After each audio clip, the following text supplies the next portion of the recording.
윤 재판권 지킨 조희대, 다음은 이재명 재판 숙행을 해야 된다는 말씀입니다. 자, 어제 그 대법원에서 예규를 발표를 했는데 그 여론이 그 조희대 쪽으로 상당히 기울고 있습니다.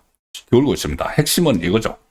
자, 이재명 정권에서 윤석열 전 대통령에 대한 선고를 앞두고 처음에는 1심부터 내란 전담 재판부를 만들려고 했죠. 처음에는 특별재판부라고 했습니다. 내란 특별재판부.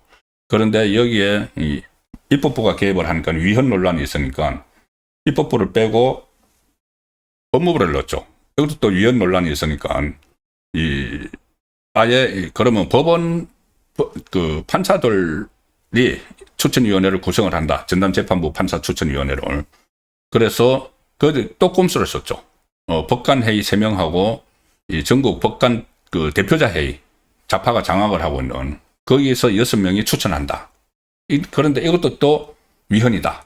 는 논란이 일어나고 또 거기다가 이걸 1심부터 윤석열 전 대통령 1심 선고가 얼마 안 남았는데 1심부터 지기현 판사에게서 재판권을 뺏어 와서 진행을 하면은 이게 위헌법률심판 청구를 해서 윤석열 전 대통령 쪽에서 재판이 중지되고 그 헌재에서 인용이 돼버리면은 재판이 그동안 했던 게 취소가 돼버린다. 그러면은 대혼란이 일어난다. 그래서 2심부터 하겠다. 이렇게 지금 이재명 정권이 하고 있죠. 2심부터 하겠다. 그래서 1심에서 지기현 판사가 무죄를 선고를 하더라도 그 비상계엄은 내란이 아니다. 이렇게 선고를 하더라도 2심에서 뒤집어 버리겠다는 원대한 꿈을 그것을 추진하고 있었죠. 그런데 조희대 대법원에서 역습을 한 겁니다. 역습을 해서 그래 내란 전담 재판부 만들자. 만드는데 그 무슨 뭐 재판부 추천위원회 이런 거 하지 말고 이 서울고등법원에 16개의 형사재판부가 있으니까 그 중에서 무작위로 배당을 하자. 소위 말하는 내란 사건, 비상계엄 사건이죠. 비상계엄 사건은 그 관련자들은 한 재판부로 무작위로 배당을 하자. 그래서 그것이 무작위로 선택된 그 재판부를 전담재판부로 하자. 민주당이 하는 이야기하고는 완전히 다른 이야기죠. 내란 전담재판부 명칭은 같을 수가 있지만은 여기서는 민주당은 내란 전담재판부 판사들을 좌파들로 골라서 앉히겠다는 거고 조희대 대법원에서는 그게 아니고 기존에 있던 16개 중에서 하나를 선택을 해서 한 2개든 3개든 선택을 해서 여기를 내란 사건만 맡기자. 비상계엄 사건만 맡기자. 다른 사건을 거기다가 배당을 하지 않음으로 인해서 재판을 신속하게 끝내도록 하자. 그런데 2심부터 하자. 왜냐하면은 이것을 예규를 만들었는데 지금 1심 재판이 거의 다 끝나가고 있죠. 지기현 판사가 하는 거. 판사가 끝나가고 있는데 그걸 다른 재판부로 할 수는 없으니까는. 그걸 재배당을 할 수가 없으니까는. 2심부터 하자. 이렇게 해서 어떻게 보면은 같은 내란 전담 재판부지만 내용은 완전히 다른 걸로 역습을 한 거죠. 조희대 대법원이. 그래서 지금 발칵 뒤집혔습니다. 뒤집혀서 이게 그래도 이 정청래를 비롯해서 민주당은 그대로 그전에 했던 것을 밀어붙이겠다 해서 23일 날 처리하겠다. 근데 그 필리버스터를 하면 이제 24일 날 처리를 하게 되죠. 처리하겠다. 이렇게 나오고 있습니다. 이렇게 나오고 있는데 만약에 그것을 처리를 하면은 어쨌든 이건 법안이고 민주당이 하는 거 법안이고 대법원은 예규니까는 법안이 우선되겠죠. 그런데 이 대법원에서 그것까지 다 예상을 해서 이것을 추진하고 있을 겁니다. 만약에 그렇게 되면은 위헌법률 심판이나 권한쟁의 심판 같은 것을 헌재에 청구를 하면은 이것이 또 헌재의 이 판단에 맡겨야죠. 근데 헌재 재판관들도 판사 출신들입니다. 그래서 아마 이 법원의 손을 들어줄 가능성이 상당히 높다. 그래서 1심은 일단 지기현 판사가 윤석열 전 대통령에 대한 선고, 내란 혐의 선고입니다. 그대로 하고 2심은 좌파들이 모여있는 그 재판부가 아니고 이 서울고법의 기존에 있던 재판부에서 하게 되는데 내년 2월에 인사가 있습니다. 법관 인사가 있습니다. 그럼 그 법도 많이 바뀌죠. 많이 바뀌면은 그 인사를 통해서 바뀐 쪽에서 재판부가 윤석열 전 대통령의 2심을 맞는다. 그러니까는 무작위로 그 선정이 된다는 겁니다. 판사 쇼핑을 하는 게 아니고 자파 판사 쇼핑을 해서 그걸로 그 윤석열 전 대통령 재판을 받도록 하는 게 아니고 무작위로 된다는 건데, 지금 서울고법이 발빠르게 오늘 후속 조치를 취하고 있습니다. 서울고법이 내년 2월 법관 인사와 함께 이 사무 분담이 이제 확정되기 전까지, 그러니까 재판부 배분이 확정되기 전까지 아예 소위 내란 사건 배당을 멈춘다. 그리고 형사부 법관 배치 과정에서부터 이 회피, 재척 사유가 있는 법관들을 제외한다. 이제 인사가 있으니까.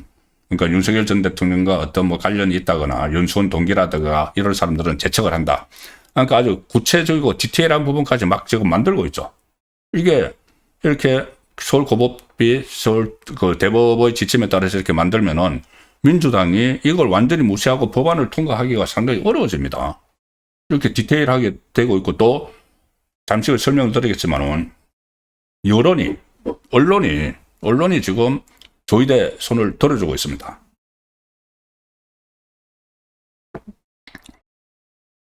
그래서 서울고법은 당장 내년 1월 21일 1심 선고가 예정된 한덕수 전 총리 내란 재판 2심이 법관 인사 전인 1월 말 시작될 것에 대비해서 이 인사 그리고 사무 분담 완료 전까지 사건 배당을 멈춘다. 그리고 이런저런 이 후속 조치들을 지금 막 발표를 했습니다. 당장 내년 2월부터 내란 사건 2심 재판이 시작될 것으로 예상되는 상황에서 신속하고 공정한 재판을 위해 운영 방식을 미리 검토하고 지금 다 준비를 하고 있다. 윤석열 전 대통령과 연수원 동기도 배척을 하고 이런 기본을 다 만들어 놓고 있는 거죠. 자, 그럼에도 불구하고 민주당은 계속 특별법을 강행을 하겠다고 나오고 있습니다. 자, 그런데 여론의 역풍을 맞고 있습니다. 언론들도 민주당이 조이대 그 대법원이 이런 그 내란 사건, 비상계엄 사건만 전담하는 재판부를 두겠다. 사실상 이게 민주당이 처음에 그 내란 전담 재판부 두겠다고 했을 때는 노골적으로 우리 좌파 판사들을 배치를 해가지고 윤석열 전 대통령에 대해서 유죄를 선고하도록 할 거야. 이렇게는 이야기 안 하죠. 유죄를 위해서는 좌파 판사가 필요해. 이렇게 이야기는 안 하죠. 그냥 신속한 재판을 위해서는 전담 재판부가 필요하다. 이렇게 이야기를 했습니다. 그래서 그럼 신속한 재판을 할 수 있도록 기존의 재판부 중에서 다른 사건을 배당 안 하고 전담으로 만들게. 그렇게 되니까 이 논리에서 밀리는 거죠.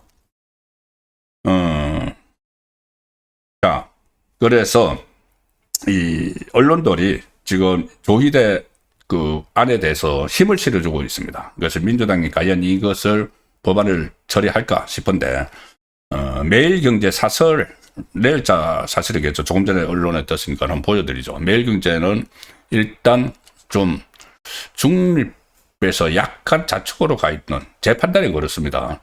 약간 좌측으로 가 있는 그 매체인데, 이 사설에서 내란 재판부 합리적 대안 외면하는 여당, 사법 장악 얻어 드러낸 것이다.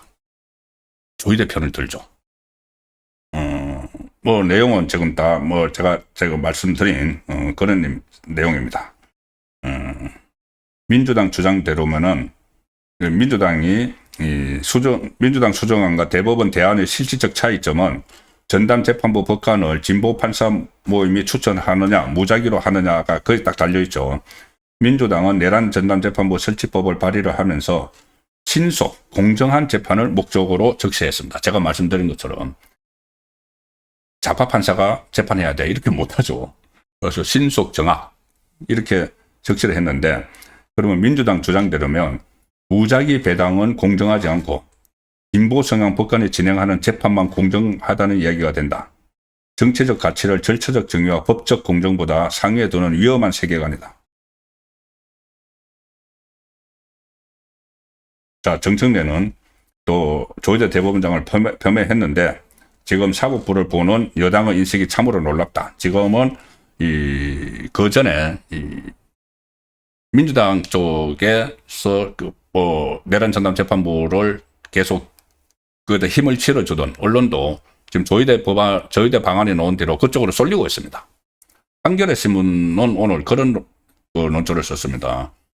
뭔가 트집을 잡아야 되니까는 조의대 대법원장 그거 만들려면 진작하지 왜 이렇게 늦게 만들어? 이 정도밖에 지금 못합니다. 그래서 제가 조의대 법원장이 고육책으로 조의대 대법원이 고육책으로 이 방안을 내놨는데 이게 잘하면 신의 한 수가 될 수 있다는 생각이 드는 것이 여기서 그치지 않죠. 지금 조의대 대법원장의 인사권을 박탈하기 위해서 이 법원 행정처를 없애고 사법행정위원회를 만든다고 하는데 그것도 이제 주춤하게 됩니다. 이런 식으로 조의대 법원에 힘이 쏠리게 되면 그럼 이것은 뭐냐? 결국 조의대 법원이 힘을 받으면은 여론을 등에 업으면은 내년 2월 인사 이후에 제가 계속 말씀드리는 이재명 재판 재개도 가능성이 높아진다는 겁니다. 꼭 된다는 보장은 없지만 가능성이 높아진다. 그런 기계에 있는 판사들을 전진 배치를 하게 되면은 특히 이재명 선거법 위반 선고만 나오면은 재판만 재개되면 바로 큰일이 날 수 있는 거기의 재판 재개 그 시점에 그게 핵심 이슈가 되는 시점에 조의대 대법원장이 또 어떤 결행을 할 가능성도 지금 법조계 주변에서 조심스럽게 나옵니다. 예, 그 내용은 제가 차츰 말씀드리도록 하겠습니다.